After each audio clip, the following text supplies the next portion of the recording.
Come on now, it's time for Chapter 10 of the Tale of Despereaux. Good Reasons.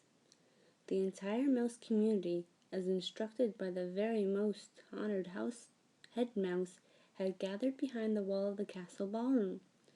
The members of the mouse council sat up top the 3 bricks piled high, and spread out before them was every mouse, old and young, foolish and wise, who lived in the castle. They were all waiting for Despereaux. "Make way," said Furlough. "Here he is. I've got him. Make way." Furlough pushed through the crowd of mice. Despereaux clung to his brother's tail. "There he is," the mice whispered. "There he is. He's so small. They say he was born with his eyes open." Some of the mice pulled away from Despereaux in disgust, and others, thrill-seekers, reached out to touch him with a whisker or a paw. "The princess put a finger on him. They say he sat at the foot of the king. It is simply not done," came the distinctive voice of Despereaux's Aunt Florence. Make way," shouted Furlough. "I have him right here. I have Despereaux Tilling, who has been called to sit with the mouse council." He led Despereaux to the front of the room. "Honored members of the mouse council," shouted Furlough, "I have brought you Despereaux Tilling, as you requested, to sit with you." He looked over his shoulder at Despereaux. "Let go of me," said Furlough. Despereaux dropped Furlough's tail. He looked up at the members of the mouse council. His father met his gaze and then shook his head and looked away. Despereaux turned and faced the sea of mouse. "To the dungeons!" a voice cried out. "Straight to the dungeons with him!" Despereaux's head, which had been full of such delightful phrases as "happily ever after" and "lovely ears" and "I honor you," suddenly cleared. "Straight to the dungeon!" another voice shouted. "Enough!" said the most very honored head mouse. "This trial will be conducted in an orderly fashion. We will act civilized." He cleared his throat. He said to Despereaux, "Son, turn and look at me." Despereaux turned. He looked up and into the head mouse's eyes. They were dark eyes, deep and sad and frightened, and looking into them, Despereaux's heart thundered once, twice. "Despereaux Tilling," said the head mouse. "Yes, sir," said Despereaux. "We, the 14 members of the Mouse Council, have discussed your behavior. First, we will give you a chance to defend yourself against these rumors of your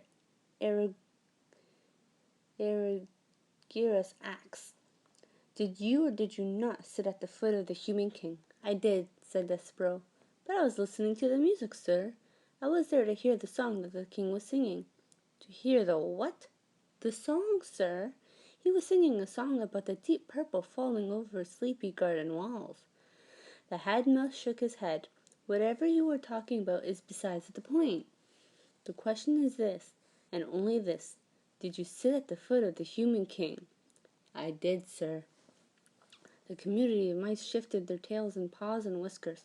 They waited. "And did you allow the girl human, the princess, to touch you? Her name is P." "Never mind her name. Did you allow her to touch you?" "Yes, sir," said Despereaux. "I let her touch me. It felt good." A gasp arose from the assembled mice. Despereaux heard his mother's voice. "Mon Dieu, it is not the end of the world. It was a touch. What of it?" "It is simply not done," cried Aunt Florence's voice from the crowd. "To the dungeon!" a mouse in the front row said. "Silence!" roared the very honored head mouse. "Silence!" He looked down at Despereaux. "Do you, Despereaux Tilling, understand the sacred, never-to-be-broken rules of conduct for being a mouse?" "Yes, sir," said Despereaux. "I guess so, but—" "Did you break them?" "Yes, sir," said Despereaux. He raised his voice. "But I broke the rules for a good reason, because of music, and because of love." "Love?" said the head mouse. "Oh, cripes," said Furlough. "Here we go." "I love her, sir," said Despereaux. "We are not here to talk about love. This trial is not about love.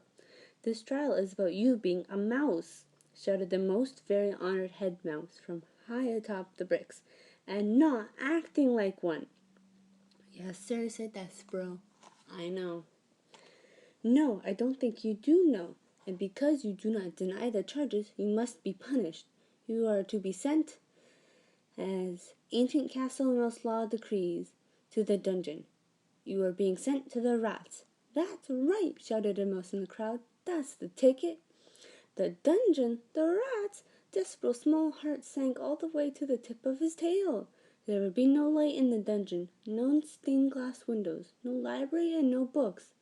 There would be no Princess P. But first, said the most very honored head mouse, we will give you the chance to renounce your actions. We will allow you to go to the dungeon with a pure heart. Renounce?